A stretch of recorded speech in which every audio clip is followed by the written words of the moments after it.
যে জিনিসটাকে আমাকে সম্মানিত করবে সেই প্রোডাক্টটাকে আমি যদি সম্মান না দিই, তাহলে এই জিনিস তো কখনো আমাকে সম্মানিত করবে না। আজকে আমাকে সম্মানিত করেছে আমার মাশরুম। আমার মাশরুমটাকে আমি সম্মান না করি, তাহলে তো মাশরুমটাকে আমাকে সম্মানই করবে না। আমি এই মাশরুম নিয়ে কোথায় না গিয়েছি, বাসের মধ্যে আমি মাশরুম বিক্রি করেছি। শূন্য থেকে শুরু, কঠোর পরিশ্রম আর অধ্যবসায় নিয়ে সততার সাথে আজ সাফল্যের চূড়ায়। যারা তাদের স্বপ্নকে ছুঁয়েছেন, সেই সব সংগ্রামী জীবনের গল্প নিয়ে স্বপ্নধরা। বৃহস্পতিবার রাত 10টায় শুনুন 96.4 স্পাইস FM এ। প্রিয় দর্শক এবং শ্রোতা, আপনাদের সবাইকে স্বাগত জানাচ্ছি স্বপ্নধারায়। সপ্তাহান্তে আবারও হাজির হয়েছি আমি আরজে রাজু। আপনারা জানেন, প্রতি সপ্তাহে আমি এমন একজন অতিথিকে নিয়ে বসি যিনি তার জীবনের একটি দীর্ঘ সময় অতিবাহিত করেছেন, যিনি তার শ্রম, মেধা, ঘাম, মনন সব কিছু দিয়ে তার স্বপ্নের কাছাকাছি পৌঁছতে পেরেছেন। আমরা জানার চেষ্টা করি তার সেই জার্নিটি। যে কোনো মানুষের জীবনই হচ্ছে একটি লম্বা জার্নি। কখনো কখনো মানুষ তার গন্তব্যে পৌঁছায়, কখনো কখনো মানুষ পথ ভুল করে চলে যায় অন্ধকার কানাগলিতে, কখনো কখনো মানুষ হয়তো তার গন্তব্যে পৌঁছানোর আগেই শেষ হয়ে যায়। কিন্তু দিন শেষে তার পুরোটাই হচ্ছে একটি জার্নি। আমরা সেই জার্নিটি শোনার চেষ্টা করি। সেই ধারাবাহিকতায় আমাদের আজকের অতিথি Zubair Ahmed, founder family mushroom farm. Zubair ভাই, কেমন আছেন? আসসালামু আলাইকুম। ওয়ালাইকুম আসসালাম। ভালো আছেন? ভালো তো? জি, আমি ভালো আছি। জুবায়ের ভাই, আপনার ছোটবেলাটা জানতে চাই। ছোটবেলায় পড়াশোনা কোথায় হয়েছে, কেমন ছিল সেটি? ছোটবেলাটা হচ্ছে কি, আমার চাইল্ডহুড কেটেছে হচ্ছে, যেহেতু আমার ফাদার গভর্নমেন্ট সার্ভিসে ছিলেন, তো সেই হিসাবে আমার চাইল্ডহুড কেটেছে হচ্ছে কি আপনার পাবনাতে। জি, দিলালপুর, পাবনা। সেখান থেকে হচ্ছে যে আমার স্কুলের ফার্স্ট আমার জীবনের প্রথম স্কুল কচিকাঁচা শিক্ষা নিকেতন। সেখান থেকে হচ্ছে তারপর হচ্ছে কি ক্লাস 2তে এসে আমি ঢাকায় চলে আসি। আমরা ফ্যামিলি সহ আমার ঢাকা চলে আসি। বাবা ট্রান্সফার হয়ে যায়? যে বাবা ট্রান্সফার হয়ে যায়। কয় ভাই বোন ছিলেন আপনারা? আমরা হচ্ছে কি 3 ভাই 1 বোন। আচ্ছা, আপনি কি সবার ছোট? না, আমি হচ্ছে কি সবার বড়। আচ্ছা আচ্ছা। আর সেখানে ছিলাম হচ্ছে কি আমরা 2 ভাই, আমি এবং আমার ইমিডিয়েট যে ছোট ভাই, সেটা আর কি। ওকে। তো ওইখান থেকে হচ্ছে কি আমি ইয়েতে চলে আসি, ঢাকায় চলে আসি। ঢাকার কেরানীগঞ্জে আমার বাড়ি। আচ্ছা। সেখানে চলে আসি আর কি। তো সেখান থেকে হচ্ছে কি আমি গ্রামের যে প্রাইমারি স্কুল আছে, সেই প্রাইমারি স্কুলে ভর্তি হই। কেরানীগঞ্জে? জি, কেরানীগঞ্জে, রামের কান্দাতে। এটা সময়টা কত সাল তখন? এটা ছিল হচ্ছে কি আপনার 1988-এর দিকে। তখন কেরানীগঞ্জ তো তাহলে ওই রকম এখনের মতো ছিল না? হ্যাঁ, এটা ঠিক আছে যে তখন আসলে এরকম ছিল না কেরানীগঞ্জ। তখন হচ্ছে যে আমাদের নৌকা পার হয়ে তারপর যেতে হতো। হ্যাঁ, তো ওইখান থেকে আপনার কি বলে, ছোট ছোট মিনি বাস টাইপের গাড়িগুলো ছিল, সেইগুলোতে করতে হতো। তো আমি এরকম শুনেছি যে তার কয়েক বছর আগে আপনার তখন ছিল হচ্ছে কি আপনার দোপায় একটা রাস্তা ছিল। দোপায় গাড়ি যে যাবে, ওই গাড়ির চাকাটা যাতে যায়, এই ধরনের একটা রাস্তা ছিল আর কি। শুধু ওই চাকাটুকু, শুধু গাড়িটুকু যেতে পারবে। তা এখন তো আমাদের কেরানীগঞ্জ আলহামদুলিল্লাহ খুব হ্যাঁ, এখন তো ওটা তো ঢাকার মধ্যেই বলতে গেলে বলা চলে। সেই সময়টাতে আমি যতদূর মনে পড়ে আমার, যে ওটা একেবারে অনেক ওই নদী পার হতে হতো, রাস্তাঘাটের অবস্থা ভালো ছিল না। তারপরে বলেন। তো সেখান থেকে হচ্ছে যে আমার ওই গ্রামের প্রাইমারি স্কুল থেকে প্রাইমারিটা কমপ্লিট হয়। তারপরে গ্রামের ইস্পাহানি হাই স্কুল, সেটা একটা ট্রেডিশনাল ঐতিহ্যবাহী একটা স্কুল, ইস্পাহানি হাই স্কুল। সেখান থেকে আমি এসএসসি কমপ্লিট করি 1998-এ। আচ্ছা। তো এরপরে হচ্ছে কি আমি সরকারি শহীদ সোহরাওয়ার্দী থেকে আমি ইন্টারমিডিয়েট কমপ্লিট করার পর ঢাকা ইউনিভার্সিটি ভর্তি হই 2001-এ। 2001-এ? জি। ওকে। তো সেখান থেকেই হচ্ছে, তো অ্যাকচুয়ালি আমার এই লাইফটাতে আমার তেমন কোনো প্রবলেম ছিল না। আমি অ্যাজ ইউজুয়াল স্বাভাবিক মানুষ যেভাবে নাকি লাইফ লিড করে, সেভাবেই আমি বড় হয়েছি। আপনার বাবা কিসে জব? আমার বাবা ছিলেন হচ্ছে কি আমার মিনিস্ট্রি অফ টেক্সটাইলে। আচ্ছা আচ্ছা আচ্ছা। ওকে। তো এখন গ্রাজুয়েশন করার পর যেটা নাকি হলো আর কি, গ্রাজুয়েশন কমপ্লিট করার পর এখন তো আপনার বাস্তব জীবনে আমার প্রবেশ করতে হলো। হ্যাঁ। তো এতদিন হচ্ছে কি স্টুডেন্ট লাইফ ছিল, স্টুডেন্ট লাইফে আসলে বাসা থেকে খরচ, বাসা থেকে খরচ সব কিছুই। কিন্তু এর মধ্যে যেটা নাকি হয়েছে যে আমার স্টুডেন্ট লাইফটা কেন এরকম হয়েছে সেটা আমি পরে বলতেছি, যে কেন আমি প্রাইমারি স্কুলে পড়লাম, কেন আমি সরকারি কলেজে আমাকে পড়তে হলো। তো সেগুলো আমি আপনাকে এই কথার মধ্যে আসবে, সেগুলো হচ্ছে আমি বলে দিচ্ছি। শিওর। তো গ্রাজুয়েশন করার পর যেটা নাকি আমার বাস্তব লাইফে যেটা নাকি হলো, যে আমার একটা স্বপ্ন ছিল যে আমি একজন উদ্যোক্তা হব। আচ্ছা। যার কারণে হচ্ছে কি জব গভর্নমেন্ট জবের যেটা, সেটা আমি স্কিপ করে যাই। তো এর মধ্যে আমি একটা টেক্সটাইলে জব করি। টেক্সটাইলে জব করার উদ্দেশ্য হচ্ছে যে সেখান থেকে হচ্ছে কি আমার কিছু শেখা আর কি, উদ্যোক্তা এন্টারপ্রেনার লাইফের হচ্ছে কি কিছু শেখা। কারণ টেক্সটাইলের ভিতরে হচ্ছে কি অনেক কর্মযোগ্য একটা এনভায়রনমেন্ট, অনেক কাজ, অনেক কিছুই সেখান থেকে শেখা যায়। আচ্ছা, অনেক মানুষের সাথে সেখানে মিশা যায়, অনেক এমপ্লয়ীদের সাথে মিশা যায়, এখানে আপার থেকে লয়ার সব ধরনের মানুষের সাথে ওইখান থেকে আপনার এটা মিশা যায়। তো যার কারণে হচ্ছে কি আপনার ওই টেক্সটাইলের জবটাকে করা আর কি। আর এদিক দিয়ে যেহেতু বাবা একজন টেক্সটাইলিস্ট ছিলেন, ইঞ্জিনিয়ার, টেক্সটাইল ইঞ্জিনিয়ার, ওর জন্য হচ্ছে কি ওইখানেই। তো যখন নাকি আমি এন্টারপ্রেনার লাইফ শুরু করতে যাই, যখন নাকি আমার স্টার্ট আপ ছিল হচ্ছে কি আপনার মাশরুম নিয়ে। আচ্ছা, জি, মাশরুমটাকে অনেকে একটা সময় এটাকে ব্যাঙের ছাতা হিসেবে হ্যাঁ। জানতো, বা আবার যদি কেউ বেশি জানতো তাহলে এটা জানতো এটা হচ্ছে কি বিদেশিরা খায় হ্যাঁ, বা বিদেশিদের একটা খাবার। কিন্তু মাশরুমটা একটা আইডিয়াল একটা ফুড, একটা সুষম একটা খাদ্য। সেই খাবারটা নিয়ে হচ্ছে কি এবং এটা সেই এটা আইটেমটা এটা নিয়ে হালাল না হারাম এটা নিয়েও জি, একটা হ্যাঁ, কনফিউশন এটার মধ্যে ছিল, একটা বিশেষ একটা না ই ছিল জানার আর কি। ফলে এটা নিয়ে জি। ভয়ঙ্কর একটা কনফিউশন কাজ করতো। তো এটা যখন নাকি করতে যাই তখন হলো বাস্তবতা কি, বাস্তব পৃথিবী কি, সেটা হচ্ছে কি চেনার জায়গাটা আমার মানে শুরু হলো আর কি। আচ্ছা, তো এখান থেকে কিন্তু হচ্ছে তার কি আগে আমার- আমি একটু জানতে চাইবো যে জি। মানে আপনি তো যেহেতু আপনার ভাবনাতেই ছিল যে আপনি উদ্যোক্তা হবেন, কিন্তু এত কিছু থাকতে হঠাৎ করে আপনি মাশরুমের কথা কেন চিন্তা করেছিলেন? মাশরুমের কথাটা চিন্তা করলাম হচ্ছে কি এর জন্যই যে আমি যখন নাকি মানে টেক্সটাইলে যেটা নাকি জব করতেছিলাম, যে সেটা হচ্ছে যে আমি জবের পাশাপাশি শুধু একটা জিনিস ভাবতাম যে আমিও এরকম একটা কিছু একটা করব, যেখানে অনেক মানুষের যেখানে অনেক কর্মসংস্থান মানুষের হবে। কর্মসংস্থান হবে, অনেক এই কিছু ধরনের হবে। একটা জিনিস করব। ওকে, তো এরপরে যেটাই করি সেটা হচ্ছে কি ট্রেড বিজনেস। আমাদের আচ্ছা। দেশে যেটাই হয় সেটা হচ্ছে কি ট্রেড বিজনেস হয়ে যায়, হুম, যে যেটা হচ্ছে কি বাইরে থেকে আপনার আমদানি করে তারপরে এটা দেশে খুব মানে ভালোভাবে উৎপাদনশীল চালিয়ে দেওয়া যায়। কমই হয়, উৎপাদনশীলটা হচ্ছে কি খুব কম হয়। কম হয়। তো মাশরুমটা হচ্ছে কেমন একটা জিনিস যে এইটা আমি উৎপাদন করার পরে যে এটা আমি আমদানি করব না, এটা আমি রপ্তানি করতে পারবো। আচ্ছা, আর এই রপ্তানি করতে গিয়ে আমি যদি রপ্তানি যদি নাও করি, তবু আমাদের দেশে যদি আমি যদি এটা যদি শুরু করি, এটা মানে হিউজ সম্ভাবনা। যেহেতু আমি মনে করি just 0.5% people just hearing about mushroom, মানে শুধু হচ্ছে কি যে মাশরুম সম্পর্কে শুধু হচ্ছে কি জাস্ট শুনছে। আচ্ছা, তো এই 0.5%-এর মধ্যে 50% people like it and 50% people dislike it. আচ্ছা, তো যারা নাকি লাইক করে না তাদের নিয়ে আমার কোনো কথা নেই, কিন্তু যারা নাকি পছন্দ like করে করতেছে, তাদেরকে নিয়ে হচ্ছে বিজনেস। তাদের মধ্যে আমার এটা পছন্দ, তাদের নিয়ে হচ্ছে কি কাজ করা। তারপর হচ্ছে কি যারা নাকি আপনার পছন্দ করতেছে 50%, হচ্ছে 0.5% থেকে হচ্ছে কি 50%। তো যারা নাকি এটা মানে পছন্দ করতেছে তাদের নিয়ে হচ্ছে কি আমার কাজ। তো এর মধ্যে এই যে 50% তাদের মধ্যে হচ্ছে কি যে I like it but my family don't like it. আমি পছন্দ করি কিন্তু আমার Family পছন্দ ফ্যামিলিকে করে না। এটা পছন্দ করে না। এর মধ্যে অর্ধেক হচ্ছে কি এই ধরনের হয়ে গেল। তারপরে গিয়ে দেখা গেল যে এই যে যারা নাকি এটা পছন্দ করতেছে তারা হচ্ছে কি তারা এটা করতে গিয়ে দেখা গেল যে এই যে মাশরুমের যে রিয়েল যে টেস্টটা, রিয়েল যে স্বাদটা, সেই স্বাদটা তারা এখনো নিয়ে আসতে পায়নি। পারেনি। আচ্ছা, তো এখন দেখা গেল যে এইখানে যে ওই যে 0.5% তাতে যদি এই অবস্থা যদি হয়, তাহলে এটা যখন নাকি আপনার 1% হবে তাহলে সেটা আরও দ্বিগুণ বেড়ে যাবে। তো সেই হিসাবে হচ্ছে যে আমার যে উৎপাদিত মাশরুমগুলো, আমি যে মাশরুমগুলো নাকি মার্কেটে সেল করতেছিলাম, তো সেখানে দেখা গেছে যে খুব কর্মযোগ্য একটা আপনার শুরু হয়ে গেল। আচ্ছা, শুরুটা কিভাবে হলো, মানে মাশরুম একেবারে স্টার্টিংটা কিভাবে করলেন? শুরুটা হলো হচ্ছে যে তখন তো আপনি জব করছেন অলরেডি টেক্সটাইল। হ্যাঁ টেক্সটাইলে জব করতেছি। তো টেক্সটাইলে জব করার পর মানে এমনি তো আমরা সব মানে তখন তো একটা করতেছিল যে আমি কি নিয়ে কাজ করতে পারি, কি নিয়ে কাজ করতে পারি, কি নিয়ে কাজ করতে পারি। আমি এরকম কয়েকটা ব্যবসাও শুরু করলাম। আপনার যেহেতু গার্মেন্টস টেক্সটাইল লাইনে গার্মেন্টস রিলেটেড সব কিছু প্রোডাক্ট নিয়ে, ইভেন যে বিভিন্ন ফ্যাক্টরিগুলোতে আমি এটার মানে কাঁচামাল সাপ্লাই দেওয়ার জন্য ব্যবসা করলাম, কিন্তু সেটা খুব বেশি একটা ভালো করতে পারলাম না। ভালো করতে পারলাম না মানে হচ্ছে ভালো করেছি, কিন্তু সেটা আমার স্যাটিসফ্যাকশন আসতেছে না আমার ভিতরে। আমি টাকা আর্ন করতেছি, কিন্তু সেই টাকাটা আমার কাছে কেন জানি মনে হচ্ছে খুব শর্ট টার্মে, মানে এখানে আমার নিজস্ব বলতে কোনো কিছু নেই। আচ্ছা, আমার নিজস্ব বলতে কোনো কিছু নেই। সাস্টেনেবল মনে হচ্ছে? জি না, সাস্টেইনেবল ওকে, কিন্তু এখানে আমার নিজস্ব কিছু নেই।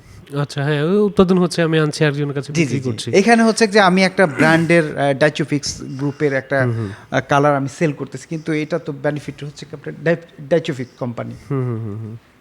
যেমন আমি আজকে দেখবেন যে আমি আজকে যে গেঞ্জিটা পরেছি, যে টি শার্টটা পরেছি, সেই টি শার্টের মধ্যে সচরাচর আপনার অ্যাডিডাস, নাইক বা পিলো, বড় কোম্পানিগুলির লোগো থাকে, লোট্টো, যে এই সমস্ত ধরনের লোগোগুলো থাকে। কিন্তু আজকে কিন্তু সেখানে কিন্তু আমার নিজস্ব একটা লোগো কিন্তু আমি কিন্তু কন্টেইন করতেছি সেখানে। তো এই যে যে আপনার যে স্যাটিসফ্যাকশন, যেটা সেই স্যাটিসফ্যাকশনটা তখন আমি টাকা আর্ন করছি, কিন্তু সেই স্যাটিসফ্যাকশনটা আমার তখন আসেনি। কারণটা হচ্ছে কি আমি কাউকে স্যালারি দিতে পারতেছিলাম না। আচ্ছা, তা আজকে আলহামদুলিল্লাহ আপনাদের দোয়াতে 25 থেকে 30 জনকে আমি অলরেডি বেতনভুক্ত আছে। আমি হচ্ছে কি আপনার প্রত্যক্ষভাবে আচ্ছা আমি 25 থেকে 30 জনকে আমি হচ্ছে কি স্যালারি দিচ্ছি। আচ্ছা, আমরা এই জায়গাতে আসবো। তো আপনি তারপরে ট্রেনিং নিলেন, শুরু করলেন? জি জি জি। ওকে, হ্যাঁ, সেটা কেমন ছিল? ট্রেনিং এটা দেখলাম যে আপনার একটা ঘটনা শুনবেন, যে আপনার কোথাও মার্কেটিংয়ের জন্য গেছে, যে সেইখানে মানুষ হচ্ছে কি জুতা পরে না, আবার এক জায়গায় গেছে সেখানে হচ্ছে কি আপনার জুতা পরে। তো মার্কেটিংয়ের সম্ভাবনা কিন্তু দুই জায়গাতেই। হ্যাঁ, ডেফিনেটলি। তো আমি যখন নাকি দেখলাম যে just 0.5% people just hearing about mushroom, তখন আমি ভাবলাম যে না, এইখানে আমার একটা মানে কিছু একটা করার জায়গা আছে, যে আমি যদি এখানে যদি পয়েন্ট থেকে যদি 1%-এ যদি নিয়ে আসতে পারি, 1 থেকে যদি আমি যদি 2%-এ যদি নিয়ে আসতে পারি, তাহলে কিন্তু আমার কিন্তু বিশাল মার্কেট। ওকে, তো ওই থেকেই হচ্ছে কি আমার হচ্ছে কি মাশরুম নিয়ে হচ্ছে কি কাজটাকে শুরু করা। আচ্ছা, যে আপনার যে প্রশ্নটা ছিল যে কেন আমি মাশরুমটাকে আমি চয়েস দেন করলাম, কিভাবে শুরু করলেন? শুরুটা সেটা শুরু করলাম হচ্ছে যে আমাদের দেশে মাশরুম উন্নয়ন সেন্টার আছে। তো সেখানে আমি যখন নাকি এটা কোথায় কিভাবে কি হয় বাজারে খোঁজা শুরু করেছেন। খোঁজা শুরু করলাম, এটা আসতেছে কোথা থেকে, কারা দিচ্ছে, বা আপনাদের আরো চাহিদা আছে কিনা। তো তারা বললো যে হ্যাঁ, আমাদের মোটামুটি মানে চাহিদা আছে। তারপর যখন নাকি উৎপাদন শুরু করলাম, তখন দেখা গেছে না, তাদের আর সেরকম চাহিদা নেই। এর আগে আমি আপনাকে বলিনি যে আপনার যে প্রশ্নটা ছিল যে আমি এটা কোথা থেকে শিখলাম, আমি সাভার মাশরুম উন্নয়ন ইনস্টিটিউটে আপনার জনাব নীরদ সরকার, উনি আপনার এটার প্রকল্প পরিচালক ছিলেন। ওনার সাথে কথা বলার পর উনি আমাকে মানে বিভিন্ন ধরনের সাহায্য সহযোগিতা করলেন, যে আমি কিভাবে যাতে মাশরুমটাকে যাতে শুরু করতে পারি। আচ্ছা, এবং উনি আমাকে খুব পছন্দ করলেন, এবং উনি মানে আমাকে নিয়ে একটা মানে রীতিমতো একটা মানে আশাও ব্যক্ত করলেন যে হ্যাঁ, তোমাকে দিয়ে এই কাজটা হবে। ওকে, এরপর থেকে হচ্ছে কি আমি আপনার 10টা স্পোন নিয়ে আসলাম। তারপর এই যে এই কাজের মধ্যে আমি আমার মানে মাশরুম জগতের অনেকেরই আমি সাহায্য পেয়েছি। যেমন আমাদের এলাকাতে জাহাঙ্গীর হাওলাদার নামের একজন মাশরুম ফার্মার আছে, উনি হচ্ছে কি আপনার 1982 থেকেই হচ্ছে কি উনি মাশরুম নিয়ে কাজ করতেছেন। তো উনি আমাকে ব্যাপক সাহায্য সহযোগিতা করেন। আচ্ছা, তো আপনি শুরু করলেন, তারপরের ধাপগুলি কি ছিল? তো শুরু করার পর দেখলাম যে এখন আর তেমন কোনো চাহিদা নেই। কারণটা হচ্ছে কি চাহিদা নেই কেন, যে আমাদের যে লিমিটেশন, যে মার্কেট, যে লিমিটেড যে একটা মার্কেট ছিল, সেই মার্কেটটা ফিল আপ হয়ে গেছে। আচ্ছা, কারণ আমরা হচ্ছে কি চেষ্টা করতাম হচ্ছে কি বিদেশিদেরকে হচ্ছে কি মাশরুমটাকে খাওয়ানোর জন্য, এবং এটা একটা সীমাবদ্ধতা ছিল হচ্ছে কি এটা একটা মানে খুব বেশি যদি যায় এটা হচ্ছে কি স্যুপের মধ্যে যাবে। আচ্ছা, এবং স্যুপের মধ্যে গেলেও এটা খুব লিটল কোয়ান্টিটি আপনার স্যুপের মধ্যে কনজিউম হতো মাশরুমটা। এক হচ্ছে কি যে বিদেশিরা, তারপরে হচ্ছে কি আপনার এটা। তো এর মধ্যে আপনার বিভিন্ন ক্রাইসিসের কারণে বিদেশিরা আমাদের দেশে কখনো বেড়ে যায়, কখনো কমে যায়। তো যখন নাকি কমে যায় তখন তো আমাদের চাহিদাটা তেমন থাকে না। তখন একটা জিনিস চিন্তা করলাম যে এটা কিভাবে আমাদের দেশের সাধারণ মানুষ থেকে শুরু করে আপনার সবচাইতে এলিট শ্রেণীর লোকরা তো এটাকে খাচ্ছে, যে এটা ওইখান থেকে একটু সাধারণ শ্রেণীর মধ্যে এটাকে নিয়ে আসে। তো এই ভেবে হচ্ছে কি আপনার তারপর হচ্ছে কি যখন নাকি কাজ করা শুরু করলাম, তো আমার যে এই মার্কেটিং যে প্ল্যানটা, এই মার্কেটিং প্ল্যানটা কিন্তু খুব ভালো একটা কাজ করছে। আচ্ছা, যে এটা হচ্ছে যে তখন কি আপনি একা একাই কাজ করতেন? হ্যাঁ, তখন আমি একা মানে হচ্ছে কি আমার হেল্পিং হ্যান্ড ছিল, আমার ফ্যামিলি মেম্বারদের মধ্যেই কেউ আমাকে আচ্ছা, হেল্প করতেন। ফ্যামিলি থেকে সাপোর্ট পেয়েছিলেন? হ্যাঁ, ফ্যামিলি থেকে সাপোর্ট পেয়েছি। আচ্ছা, তারপর ফ্যামিলি থেকে আপনার মাশরুম করতে গিয়ে আমি হচ্ছে সাপোর্ট পেয়েছি, কিন্তু সেখানে আমি কোনো ফিনান্সিয়াল কোনো সাপোর্ট পাইনি ফ্যামিলি থেকে। বুঝতে পেরেছি। কারণ আমার ফ্যামিলি থেকে সবসময় হচ্ছে কি যুদ্ধ করে চলো। তো তো তারপর যখন নাকি আমি এই যে মার্কেটিং প্ল্যানটা নিয়ে নামলাম যে এখন হচ্ছে যে সেটাকে কিভাবে খাওয়ানো যায়, তো এর মধ্যে স্যার আমাদেরকে বললেন যে তোমরা হচ্ছে মাশরুমের চপটা দেখা করতে পারো কিনা, আচ্ছা, মাশরুমের চপ। তো এই মাশরুমের চপ নিয়ে তখন রেস্টুরেন্ট থেকে নেমে আসলাম হচ্ছে কি আপনার স্ট্রিটে। তো রেস্টুরেন্টে আমি যখন নাকি দিতাম মাশরুমটাকে, যখন নাকি ওনাদের অর্ডার ছিল, দেখা গেছে যে আমাদের ওইখানে একটা খুব বিগ সাইজের একটা রেস্টুরেন্ট, যেখানে নাকি মনে করেন আপনার মিনিমাম 100 কাপ আপনার স্যুপ বিক্রি হয়। সেখানে আমি একটা জিনিস ক্যালকুলেশন করে দেখলাম যে 100 কাপ যদি স্যুপ বিক্রি হয় তাহলে সেটা হচ্ছে একটা বিগেস্ট একটা রেস্টুরেন্ট। এই 100 কাপ স্যুপের মধ্যে এখানে আপনার কাস্টমারের ডিমান্ড থাকে বিভিন্ন ধরনের স্যুপ, বিভিন্ন রকমের। তো সেখানে যদি আমি যদি 4টা ভাগে যদি ভাগ করি, যেমন কেউ আপনার কর্ন স্যুপ, কেউ হচ্ছে কি ভেজিটেবল স্যুপ, কেউ হচ্ছে কি আপনার চিকেন স্যুপ, কেউ থাই, হ্যাঁ কেউ থাই স্যুপ, কেউ বিভিন্ন স্যুপের মধ্যে দেখা গেছে অনেক ভেরিয়েন্ট আছে। মাশরুমের স্যুপটা খুব কম মানুষই চাচ্ছে। আচ্ছা, মাশরুমের স্যুপটা খুব কম মানুষই চাচ্ছে, কারণ মানুষ মাশরুমটা কেন খাবে, মাশরুমের খাওয়ার জন্য যে জিনিসটা দরকার, যে উপকারিতাটার কথা, সেটাও খুব বেশি একটা জানে না, এবং এটার রিয়েল টেস্টটাও আপনার খুব বেশি একটা করতে পারে না। এখন এটাকে কি করা যায়, করতে গেলে এটা হচ্ছে কি যে আপনার ওই চপ, মাশরুমের যে চপ বা পাকোড়া, যে বেগুনে যেভাবে ভাজে, তো স্যার আমাদেরকে একটা পরামর্শ দিলেন যে তোমরা এইভাবে দেখো। ওকে। তো এইভাবে দেখতে গিয়ে দেখলাম যে একটা স্ট্রিট ফুডে আমি প্রথমে 250 গ্রাম মাশরুম দিয়ে শুরু করি, তো সেখানে আজকে 10 কেজি মাশরুম আচ্ছা, আমার সেখানে চলে যায়। এবং এই যে আমার স্ট্রিট ফুডের যে মার্কেটিংয়ের যে আমার যে দর্শনটা, সেটাও আমি বলবো যারা নাকি মাশরুম নিয়ে কাজ করতে চায় তাদের জন্য আমার একটা কথা, যে আমরা যারা নাকি মাশরুমটা খাই, সত্যি কথা হচ্ছে মাশরুমের রিয়েল টেস্টটা আমরা এখনো পাই না, কিন্তু হচ্ছে কি আমরা যখন নাকি স্যুপ চপের দোকানে যাই তখন কিন্তু আমরা এটাকে পাই। আর একজন চপওয়ালা বা একজন স্ট্রিট ফুড যখন নাকি আমাদের এই মাশরুমের চপটাকে, মাশরুমটাকে আমাদেরকে যখন নাকি প্রোভাইড করে, আমাদেরকে যখন নাকি দেয়, তখন হচ্ছে কি যে 1 কেজির মধ্যে 1 কেজি মাশরুম দিয়ে আমরা 100 জন মানুষ আমরা মাশরুম সম্পর্কে জানতে পারি। আচ্ছা, মিনিমাম 100 জন মানুষ আমরা মাশরুম সম্পর্কে জানতে পারি।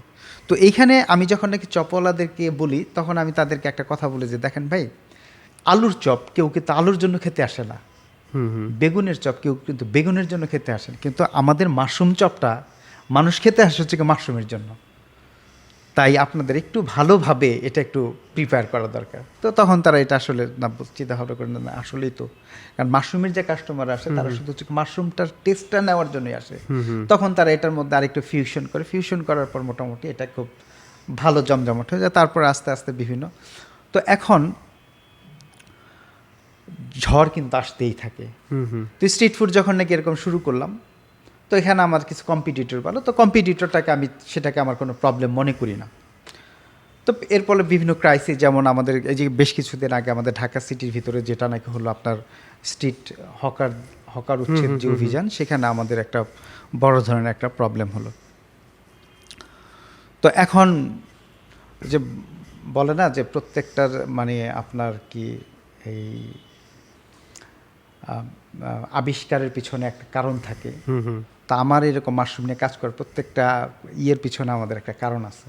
এখন তো মনে করেন আমার এখন আর এই চপ তো আর কোথাও ভাজতে পারি না, প্রচুর মানুষে খায়, মানুষের রান্না করতে, মানুষ আমাদের কাছে সরাসরি মাশরুমের জন্য একটা অর্ডার দেয়।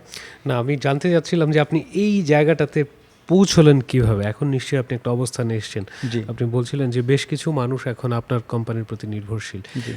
আপনি শুরু করেছিলেন, যতদূর আমরা জানলাম, যে আপনি তখন টেক্সটাইলে কাজ করছিলেন, পাশাপাশি কিছু একটা করবেন, সেই কিছু একটা করবেন থেকেই হচ্ছে মাশরুম নিয়ে আপনার কাজ শুরু হলো। দেন গ্র্যাজুয়ালি কিভাবে এটা এই জায়গাতে এসে পৌঁছলো, সেই জার্নিটা কেমন ছিল? আচ্ছা,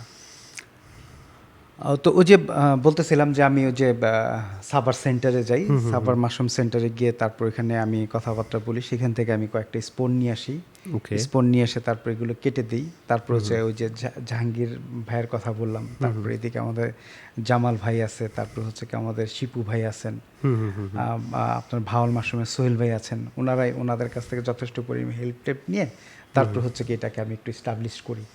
আচ্ছা, যে আপনার এই কীভাবে মাশরুমটা উৎপাদন মাশরুমের মধ্যে সবচেয়ে বড় চ্যালেঞ্জটা ছিল হচ্ছে কি উৎপাদনের চাইতে বড় চ্যালেঞ্জ হচ্ছে কি আপনার বিপণনে, যার কারণে হচ্ছে কি বিপণনের কথাটা দিয়ে হচ্ছে কি আমি আমার কোথায় হচ্ছে কথাগুলো- বিপণন করা জি, হবে? কোথায় আমি এরকম বিপণন কে করব, খাবে? কে অনেকেই খাবে জানে না। আমাদেরকে। আমরা একটা ছোট্ট বিরতি নেই, তারপর আমরা এখান থেকে শুনবো আবার।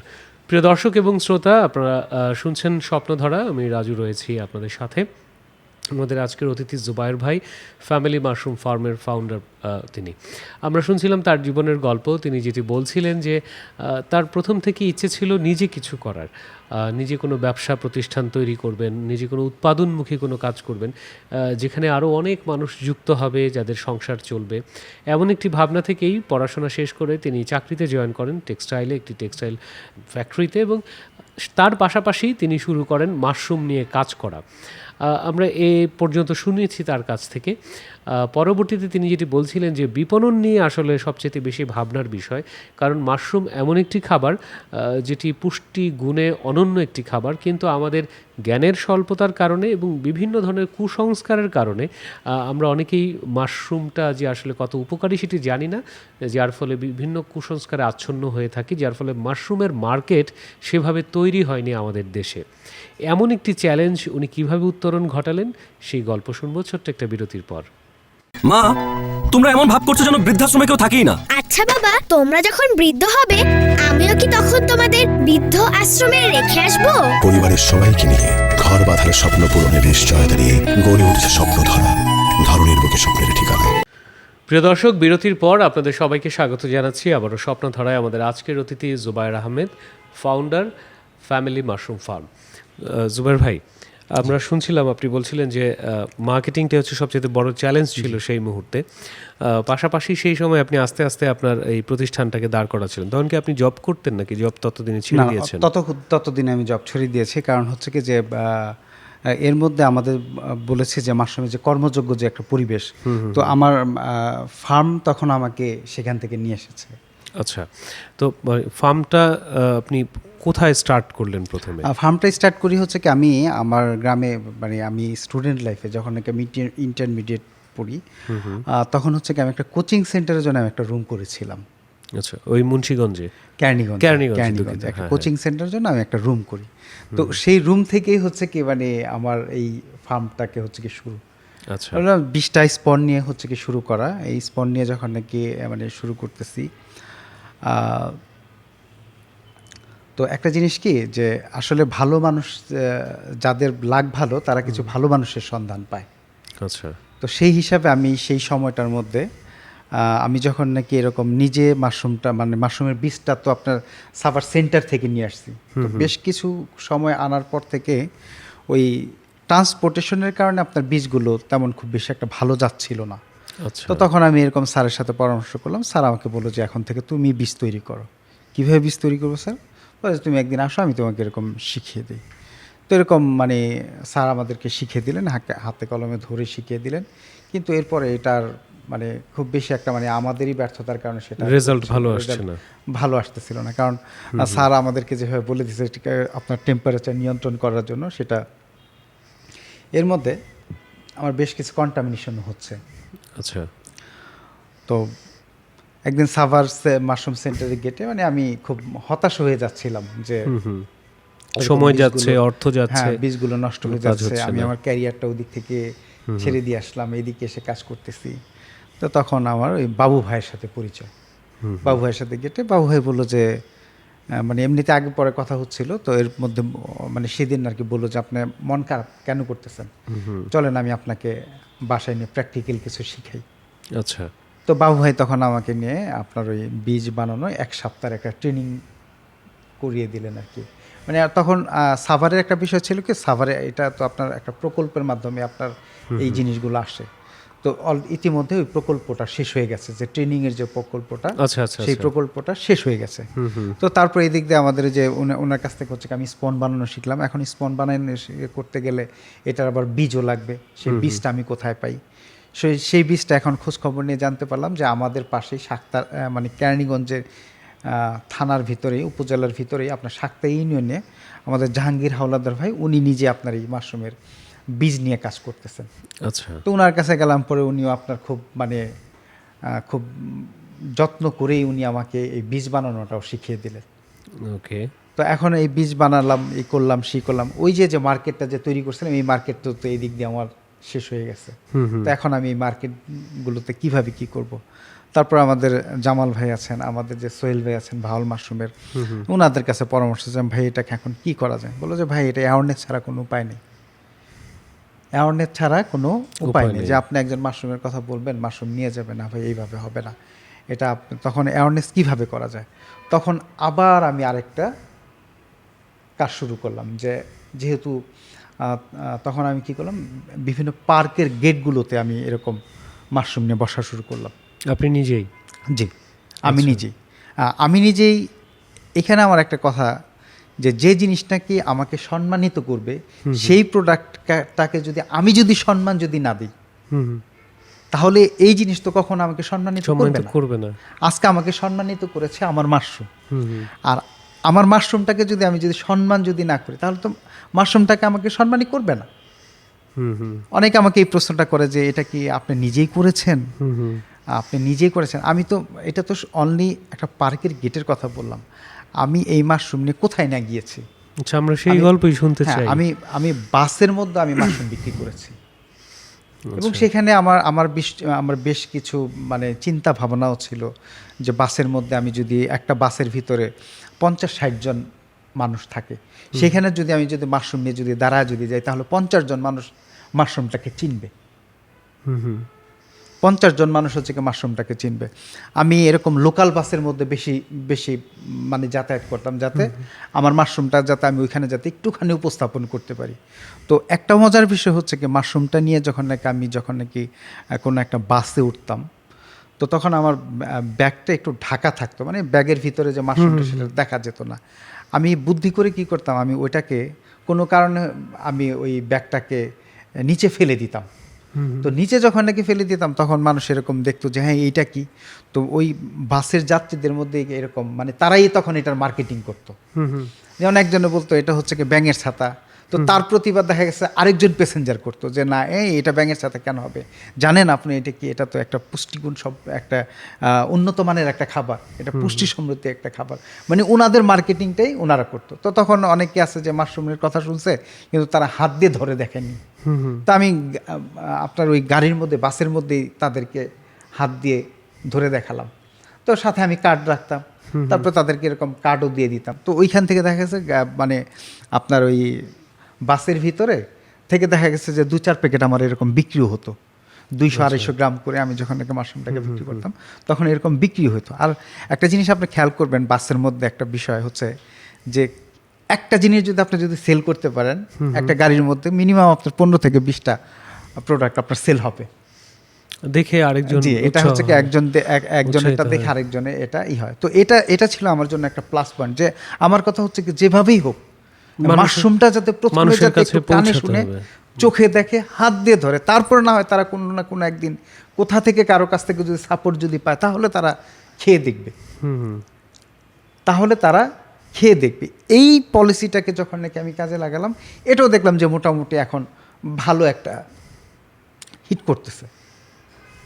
তো এক তো গেল হচ্ছে কি আপনার স্ট্রিট ফুডে, তারপরে হচ্ছে কি এখন হচ্ছে কি মানুষের ঘরে ঘরে নিয়ে যায়। তারপর আরেকটা জিনিস চিন্তা করলাম যে এটা আপনার কিভাবে আরেকটু বড় পরিসরে আপনার এটাকে কাজ করা যায়। তো তখন আমি কি করলাম, মাশরুমের কাবাব নিয়ে, মানে কিভাবে যে মাশরুমটাকে মোর কনজিউম, কিভাবে আরও বেশি থেকে বেশি কনজিউম করা যায়। কারণ আমরা যদি মাশরুমটাকেও, যে একটা কথা বলছিলাম যে মাশরুমটাকে সবাই প্রথমে স্যুপের সাথে চিন্তা ভাবনা করে, এছাড়া আর কোনো কিছু ভাবনা। মাশরুমটাকে হচ্ছে নুডলসের সাথে চিন্তা ভাবনা করে, ঠিক আছে করুক, কিন্তু সেখানে আমার মাশরুমের কনজিউমিংটা খুব কম হয়। দেখা গেছে যে আপনার 8 to 5% বা 5 to 8% হচ্ছে কি মাশরুম নুডলসের মধ্যে অল্প পরিমাণে। এখন আমি চিন্তা করলাম যে মাশরুমটা কিভাবে বেশি থেকে বেশি কনজিউম করা যায়। তো এর মধ্যে চিন্তা করলাম যে মাশরুমের কাবাব করলে কেমন হয়, কারণ এটা হচ্ছে কি যে আপনার বিফের অল্টারনেটিভ, এনি কাইন্ডস অফ মিটের অল্টারনেটিভ, আপনি এটা প্রচুর পরিমাণে ভাবতে পারেন, প্রোটিন আছে মাশরুমের মধ্যে, হিউজ পরিমাণে, এবং এটা উমামি স্বাদ। এটা কিভাবে কি করা যায়, তখন চিন্তা করলাম যে আমি যদি মাশরুমের কাবাবটা নিয়ে কাজ করতে শুরু করি, তো এর মধ্যে আমার 2015 দিকে আমার ছোট বোনের বিয়ে। আচ্ছা। তো তখন উইন্টার সিজনে মাশরুমের ইটাও একটু বেড়ে যায়। তো তখন চিন্তা ভাবনা করলাম যে এটা দিয়ে দেখি কি করা যায়। তো বাবুর্চির সাথে কথা বললাম, বাবুর্চি কোনোভাবেই রাজি হয় না। আচ্ছা। 1000 মানুষের অ্যারেঞ্জ করলাম। তো বাবুর্চিকে বললাম যে আমার মাশরুম দিয়ে কাবাব করে দিতে হবে। তো বাবুর্চি এটা কোনোভাবে মানে হয় না, রাজি হয় না। রাজি হয় না। তাই আমি বললাম যে আচ্ছা আপনার এই 1000 জনের মানুষের জন্য এই আমার কিমা লাগবে কত, বিফ কিমা কতখানি লাগবে? উনি বললেন যে আমার 35 কেজি লাগবে। আমি বললাম ওকে, আমি আপনাকে সব কিছু অ্যারেঞ্জ করে দেবো। তো বাবুর্চিকে হচ্ছে কি আমি মানে রান্না বান্না হচ্ছে তখন হচ্ছে কি আমি রীতিমতো প্রেশার দিয়ে 5 কেজি বিফ নিলাম, আর বাদ বাকি 30 কেজি হচ্ছে কি আমার মাশরুম নিলাম। আচ্ছা। যে আপনি বিফটা যেভাবে সিদ্ধ করেন আপনি ঠিক সেইভাবেই আমার এই আইটেমটা হচ্ছে কি সিদ্ধ করেন, মশলা টশলা সব কিছু আপনি দেন। আচ্ছা। তো যেভাবে বললাম মানে হচ্ছে কি যে কাবাবটা সাধারণত যেভাবে নাকি ওনারা প্রিপেয়ার করে হ্যাঁ। সেইভাবে করার পর দেখলো যে উনি মানে মানে দেখলাম যে হাসতেছে। আচ্ছা। হাসতেছে মানে কি যে উনি যেভাবে নাকি চাচ্ছিল ঠিক সেইভাবেই আপনার এটার মানে ওই রকমই হয়েছে, ওইরকমই হচ্ছে গ্রাভিটা আপনার ওই যে রান্নার সময় এখনো কিন্তু উনি কিন্তু এটা কিন্তু টেস্ট করেনি। আচ্ছা। যে বিফ দিয়ে যে করলে যেরকম হয় সেরকমই হচ্ছে। আচ্ছা। তারপর হচ্ছে কি যে আপনার বিয়ের সময় আপনার যারা নাকি যে বাবুর্চিদের সাথে থাকে যারা নাকি ওই বিফটাকে বাটে আর কি, পাটাতে বাটে, তো এরা যখন নাকি বাটতে শুরু করলো তখনও দেখলো যে না ওনাদের লাইন মতোই হচ্ছে সব আর কি। ঠিকঠাক মতো হচ্ছে। এখন টেস্টটা হচ্ছে কি কেমন, তো যেহেতু এটা বয়েলড, আমার মাশরুমটাও বয়েলড, এটার মধ্যে যে 5 কেজি 30 কেজি মাশরুমের সাথে হচ্ছে কি 5 কেজি বিফ আছে, এটাও বয়েলড। এখন হচ্ছে কি মশলা টশলা দেওয়ার পর এখন বাবুর্চি মুখে দিয়ে তো দেখে না এটা তো হয় ঠিকই। আচ্ছা। তো এটা তো হয় ঠিকই। এখন তো মনে করেন যে আমি তো আপনার ওই কলম্বাস যেরকম আপনার আমেরিকা আবিষ্কার করছে সেরকম আমার মনেও একটা মানে আমিও তো একটা জিনিস আবিষ্কার করে ফেলছি আর কি। হ্যাঁ। তো আমি তো খুব খুশি। এবং আমার বোনের বিয়ে অন্যান্য আয়োজন বাদ দিয়ে সার্বিক আয়োজন আমার, আমিও হচ্ছে কি আমার বোনের বড় ভাই। হ্যাঁ হ্যাঁ। তো সার্বিক আয়োজন বাদ দিয়ে হচ্ছে কি আমি হচ্ছে কি প্রত্যেকটা গেস্টের প্লেটে কিভাবে আমার মাশরুমের কাবাবটা যায় এটা এনশিওর করার কাজে আমি লেগে গেলাম। আচ্ছা। তো যেহেতু পারিবারিক দিক থেকে আমার যথেষ্ট সাপোর্ট ছিল মাশরুমটা করার ব্যাপারে, তো এটা তো মনে করেন যে গেস্ট ওই যে আমি মানে অন্যান্য কাজ বাদ দিয়ে আমি গেস্টদেরকে শুধু হচ্ছে কি যে এটা যে মাশরুমের কাবাব এটা পরিচয় করা দেওয়ার জন্য, যেটা খাওয়ার পরে যেটা ভালো লাগছে, হ্যাঁ ভালো লাগছে। কিসের ছিল জানেন এটা? না এটা তো বিফের ছিল, না এটা বিফের ছিল না, এটা মাশরুমের ছিল। তো এখন ওই যে এখানে যে রেসিপিটা যে আমি যে আবিষ্কার করলাম এই রেসিপিতে আপনার হয় এখানে হচ্ছে কি যে আপনার যে 30 কেজির সাথে 5 কেজি মাশরুম বিফ দেওয়া, তো অনেকে এখন জানতে চায়। তো এটা আমার কাছে একটা ভেজাল লাগতেছে যে এটা ওই 1000 জনের জন্য আপনি 30 কেজি আপনার মাশরুম দেবেন, 5 কেজি হচ্ছে কি আপনার ওই দেবেন বিফ দেবেন, এটা আমার একটা ভেজাল লাগে। তো একদিন আমার আম্মুকে বললাম যে আম্মু আপনি এক কাজ করেন, এটা দেখেন তো বিফটাকে আউট করে কোনো কিছু করা যায় কিনা। আচ্ছা, শুধু মাশরুম। তো ফার্স্ট ট্রায়ালে খুব বেশি একটা ভালো হচ্ছে না, এটা একটু আপনার ডোটা একটু হালকা টালকা হয়ে যাচ্ছে। তো ওইখানে কি করা যায়, বললো যে যেহেতু ওই আরেকটু ইটি করে যে এখন বললো যে আমরা যেরকম পানিটাকে হচ্ছে ফেলে দিই সেই পানিটাকে আর ফেলে দেওয়া যাবে না, সেই পানিটাকে আপনার শুকায় ফেলতে হবে। আচ্ছা।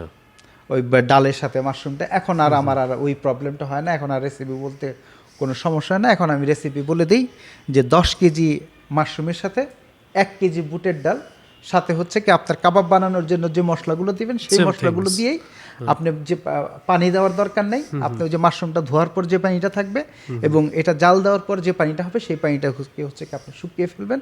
তাহলেই হচ্ছে কি যে ডোটা তৈরি হবে সেটা পাটায় বেটে আরও কিছু কাঁচা মশলা টশলা আছে কাবাবের, সেইগুলো দিয়ে আপনারা হচ্ছে কি আপনি করে ফেলবেন।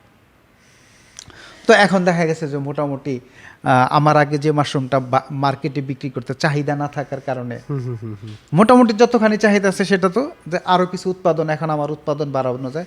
তো এখন দেখা গেছে না, যারা নাকি মাশরুমটা আপনার 1 কেজি নিয়ে যাচ্ছে, আগে যারা নাকি 1 সপ্তাহে মাশরুমটা খেত তারা এখন 2 দিনেই মাশরুমটাকে শেষ করে দেয়। আচ্ছা। তো কোনো কিছু তো আর এর মধ্যে বসে থাকে না।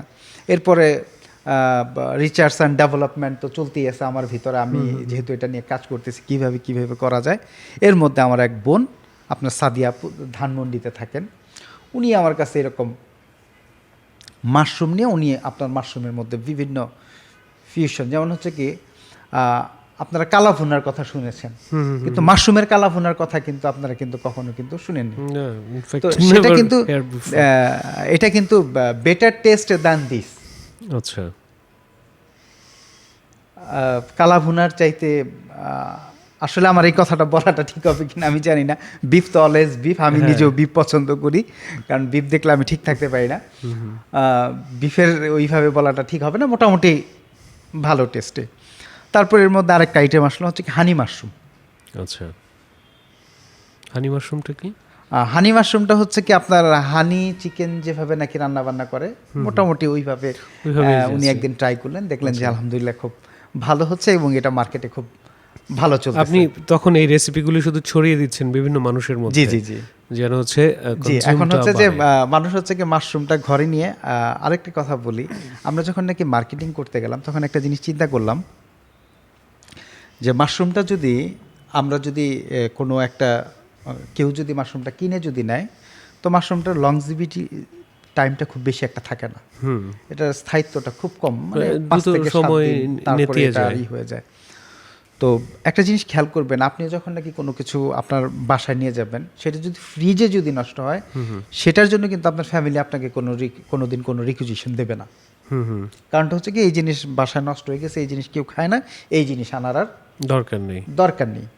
তো তখন আমরা কি করলাম, এই মাশরুম তাদেরকে এরকম আমরা রেসিপি বলে দিলাম।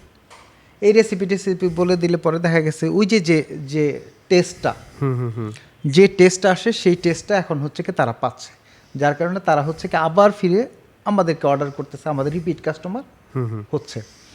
অনেকে একটা প্রশ্ন করে যে ভাইয়া মাশরুমের তো খুব নাম শুনি, কিন্তু এখনও তো কোনো রেস্টুরেন্টে গেলে আমরা মাশরুমটা পাই না। আমরা কোনো রেস্টুরেন্টে গেলে তো মাশরুমটা পাই না। তো সেখানে আমার কথা হচ্ছে, রেস্টুরেন্ট একটা প্রোডাক্ট, একটা পণ্য কেন রাখবে? আমরা বাইরের কাস্টমাররা যখন নাকি চাবো তখন রাখবে। তাহলে তো একজন রেস্টুরেন্ট আপনার একটা প্রোডাক্ট এনে নষ্ট করে তো লাভ নেই। তো সেই পরিমাণে কাস্টমার এখনও রেস্টুরেন্টে গিয়ে চায় না। তো সেটা আপনারা যখন নাকি ঘরে তৈরি করবেন, বিরিয়ানিটা এখন রেস্টুরেন্টে বিক্রি হয়, একটা সময় তো এই বিরিয়ানিটা রেস্টুরেন্টে বিক্রি হতো না। এটা হচ্ছে মানুষ থেকে ঘরে খাওয়া শিখছে। ঘরে খাওয়া শিখে যখন নাকি এটা চাহিদা এমন পিছে যে এখন এটা খুব তাড়াতাড়ি পাওয়া দরকার আমার, এটা খুব তাড়াতাড়ি পাওয়া দরকার, তখনই হচ্ছে যে এটার একটা সিস্টেম তৈরি হয়েছে। তো ঠিক মাশরুমটা নিয়ে যখন নাকি মানুষ যখন নাকি স্বাদগুলো বুঝবে, এই স্বাদগুলোই হবে, তখন রেস্টুরেন্টে পাওয়া যাবে। রাইট নাও যদি আমরা বলি যে আপনার এই মুহূর্তে আপনার ফার্মের কি অবস্থা, ফ্যামিলি মাশরুম এই নামটা কবে আসলো এবং কি অবস্থায় আছে? ফ্যামিলি মাশরুম এই নামটা আসলে হচ্ছে কি, যেহেতু এটা হচ্ছে কি ফ্যামিলি, এটার নাম করার এটাই হচ্ছে কি যে এটা হচ্ছে কি আমাদের ফ্যামিলি মেম্বার দিয়ে হচ্ছে কি প্রথমে হচ্ছে কি শুরু। আচ্ছা, ফ্যামিলির সব প্রত্যেকের সাপোর্ট, ছোট বোন থেকে শুরু। এখন কতটুকু জায়গা নিয়ে আপনার পুরো ফার্ম? এখন হচ্ছে যে আমার এটার হচ্ছে কি আপনার 30 ফিট বাই 10 ফিট করে আমার 15টা শেড। 15টা শেড? জি, 15টা শেড। শুরু করেছিলেন তো ছোট্ট একটা? শুরু করেছি হচ্ছে কি আপনার 4 ফিট বাই 3 ফিটের একটা র্যাক দিয়ে। আচ্ছা, সেই র্যাকের উপর হচ্ছে কি 10টা স্পন নিয়ে হচ্ছে কি আমি শুরু করেছি। আর এখন হচ্ছে কি যে আমার আপনার পার ডে 500 স্পন তৈরি হয়, যেটা থেকে নাকি আমার টার্গেট হচ্ছে প্রতিদিন 250 কেজি মতো উৎপাদন করা। টোটাল কতজন এখন কাজ করছে আপনার ফার্মে? এখন আপনার 25 থেকে 30 জন কাজ করতেছে। আচ্ছা, জুবায়ের ভাই, সেটি হচ্ছে যে আপনি যখন এই মুহূর্তে পেছনের দিকে তাকান, একটা লম্বা সময় আপনি পার করে এসছেন মাশরুম করেই, এবং আমরা শুনছিলাম যে কত শ্রম আপনাকে দিতে হয়েছে। কি মনে হয় যে আপনি ভুল করেছিলেন? কখন এরকম মনে হয়? আমি আসলে জানতে চাইছি যে কোন জিনিসটা আপনাকে বেশি মনে কষ্ট দেয় আর কোনটা বেশি আনন্দ দেয়? আসলে জীবনে চলাফেরার পথে তো সুখ দুঃখ এটা মানে পর্যায়ক্রমে আসেই, কিন্তু যারা নাকি আসলে কাজ করে যায়, আমি মনে করি যে তাদের জীবনে কোনো ভুল নেই। যারা নাকি কাজটাকে কন্টিনিউ চালিয়ে যায়, যারা নাকি পরিশ্রম করে, তাদের জীবনে কোনোটাই ভুল নেই। বরঞ্চ তাদের একটা ভুল হচ্ছে কি তাদের জন্য একটা এক্সপেরিয়েন্স, লার্নিং। হ্যাঁ, তাদের জন্য একটা লার্নিং এবং তাদের জন্য একটা, আমি বলবো এটাকে কি বলে, যে একটা অভিজ্ঞতা। অভিজ্ঞতা তো, হ্যাঁ অভিজ্ঞতা তো আছেই, যে এটা হচ্ছে যে চলার পথে আপনার স্টেশন থাকে না, সেই স্টেশন, আচ্ছা, সে একটা স্টেশন বা এক একটা স্টেজ বলা চলে, যে আপনি নিচে পড়ে গেলেন, আপনি 10 তলা থেকে, আপনি পাহাড়ের থেকে বা 10 তলা থেকে আপনি নিচে পড়ে গেলেন, তো ওই যে আপনার যে কাজ করার যে এক্সপিরিয়েন্স, সেখানে হচ্ছে কি 10 তলা থেকে পড়লে আপনি বরঞ্চ 9 তলাতে পড়বেন, এর নিচে আর পড়বেন না, 8 তলাতে পড়বেন, আপনি 9 তলাতে পড়ে যাবেন, আপনি যদি পরিশ্রম করে যান। তো আমাদের আসলে ভুল যে ছিল না তা না, কিন্তু এখন আমি মনে করি আসলে মানে কাজ করতে গেলে কোনো ভুলই ভুল না, আমি একেবারেই মানে এখানে বসে আমি বলতে পারতেছি। আপনাকে সবচেয়ে বেশি আনন্দ দেয় কোন বিষয়টি? আমার সবচেয়ে বেশি আনন্দ দেয় হচ্ছে যে যখন নাকি আমি আমার এমপ্লয়ীদের জন্য যখন নাকি আমি কোনো কিছু করতে পারি আর কি, এটা হচ্ছে কি আমার কাছে সবচেয়ে যেটি আপনার খুব স্বপ্ন ছিল, খুব ইচ্ছে ছিল।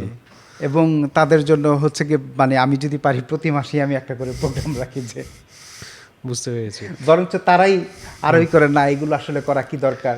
জুবাইর ভাই, আমরা প্রায় শেষের কাছাকাছি। আমি একটু আপনার কাছ থেকে জানতে চাইবো, বা আপনি যদি একটু আমাদেরকে বলেন, যে অনেকেই আছে যারা আপনার মতো এরকম স্বপ্ন দেখে যে খুব ছোট করে শুরু করে তারা একটা সময় নিশ্চয়ই ভালো কিছু করবে, তাদের উদ্দেশ্যে যদি কিছু বলেন যে কিভাবে শুরু করবে। সেটা হচ্ছে যে আপনি যদি আমাকে মাশরুম নিয়ে যদি বলতে পারেন, তাহলে হচ্ছে কি আমি একভাবে বলবো, আর যে কোনো জিনিস নিয়ে যদি শুরু করে, আপনি দুটোই বলেন। কারণ প্রত্যেকে কাজের লাইন হচ্ছে কি তার তৈরি হয়ে যাবে। প্রত্যেকে যেটা নিয়ে কাজ করতে চায়, সে যদি ওই কাজ নিয়ে যদি আগে দেখে, প্রথম হচ্ছে কি স্বপ্ন দেখে, তারপর হচ্ছে কি সাহস করে সে যদি সেটার সাথে যদি লেগে যদি থাকে, তাহলে তার লাইন তার এরকম তৈরি হয়ে যাবে। আজকে আমি মাশরুম নিয়ে শুরু করছি বিধায় কিন্তু আজকে আমার সাথে ওই যে মাশরুম উন্নয়ন সেন্টারে আমার সাথে ডক্টর নীরদবাবু, ডক্টর কাকুন জাহান, তারপর হচ্ছে কি আপনার জাহাঙ্গীর হাওলাদার, তারপরে হচ্ছে কি আমাদের, তাদের সাথে আমার সাথে সাক্ষাৎ হয়েছে। কিন্তু আমি যদি সেখান থেকে যদি শুরু না করে আমি যদি শেষে বাসায় চলে আসতাম, আমি যদি এটাতে মানে নষ্ট হয়ে যাচ্ছে, কন্টামিনেশন হয়ে যাচ্ছে, আমি যদি হতাশ হয়ে যদি স্টপ করে দিতাম, তাহলে কি আমার কিন্তু অন্য কোথাও কিন্তু মানে অন্য একটা সেক্টরে আমার চলে যেতে হতো। সেইখান থেকেও দেখা গেছে যেহেতু আমার একটা হ্যাবিটে পরিণত হয়েছে গেছে, ছেড়ে দেওয়া বা চ্যালেঞ্জ গ্রহণ করতে না পারা, যে আমার যে একটা যে মানে অভ্যাসে পরিণত হয়েছে, সেটা কিন্তু আর হতো না এখন। তো এখন কথা হচ্ছে যে যেটা নিয়ে কাজ করুক, ওই কাজের মধ্যে হচ্ছে কি লেগে থাকতে হবে। কারণ ওই কাজটার মধ্যে সে যদি সময় এবং শ্রম যদি দেয়, তাহলে এই সময় এবং শ্রমের আউটপুট তারা পাবে। আর আমার মাশরুম নিয়ে কথা হচ্ছে যে মাশরুম নিয়ে হচ্ছে কি আমি এখন দেখতেছি এটার অপার সম্ভাবনা রয়ে গেছে, যদি এই সম্ভাবনাটা নতুন কোনো চাষি কাজে লাগাতে পারবে, যদি তারা লাইন মতো যদি কাজ করে। আর লাইন মতো যদি কাজ যদি না করে, তাহলে মাশরুমে বিশাল মানে ফল করার সম্ভাবনাও রয়ে গেছে সেরকম। বুঝতে পেরেছি। জুবাইর ভাই, অনেক ধন্যবাদ আমাদের অনুষ্ঠানে। আপনাকেও ধন্যবাদ, এবং আমার ফ্যামিলি মাশরুমের পক্ষ থেকে আজকে যারা শুনছেন তাদেরকেও ধন্যবাদ। প্রিয় দর্শক এবং শ্রোতা, এই ছিল আমাদের আজকের অতিথি জুবাইর আহমেদ, ফ্যামিলি মাশরুমের ফাউন্ডার। খুবই সরল সোজা জীবন তার। পড়াশোনা শেষ করে ঢাকা ইউনিভার্সিটি থেকে পাশ করে তিনি চাকরি নিয়েছিলেন একটি টেক্সটাইল কোম্পানিতে, কিন্তু তার মনে স্বপ্ন ছিল তিনি নিজে কিছু করবেন, কিছু মানুষের কর্মসংস্থানের কারণ তিনি নিজে হবেন, এমন ভাবনাই ছিল। সেই ভাবনা থেকেই তিনি ছোটোখাটো কিছু ব্যবসাও করেছেন, কিন্তু কোনো কিছুই তার মনোপুত হচ্ছিল না। পরবর্তীতে তিনি কাজ শুরু করেন মাশরুম নিয়ে, আর এই মাশরুমই তাকে তার স্বপ্নের কাছাকাছি পৌঁছে দিয়েছে। এখন তার এমপ্লয়ি সংখ্যা প্রায় 25-এর অধিক, এবং বিশাল জায়গা জুড়ে তার ফ্যাক্টরি, এবং সেখানে প্রতিদিন প্রায় 250 কেজির উপরে মাশরুম উৎপাদন করছেন তিনি। স্বপ্নের কাছাকাছি পৌঁছতে গেলে জুবাইর ভাই যে কথাটি বলেছেন সেটি হচ্ছে লেগে থাকতে হবে। আপনি যদি সত্যি মন থেকে চান, আপনি যদি লেগে থাকেন, তাহলে নিশ্চয়ই আপনি আপনার স্বপ্নের কাছাকাছি পৌঁছবেন। আজ এ পর্যন্তই ছিল, আগামী সপ্তাহে আবারও হাজির হব। ততক্ষণ পর্যন্ত সবাই ভালো থাকুন, সুস্থ থাকুন, সুন্দর থাকুন।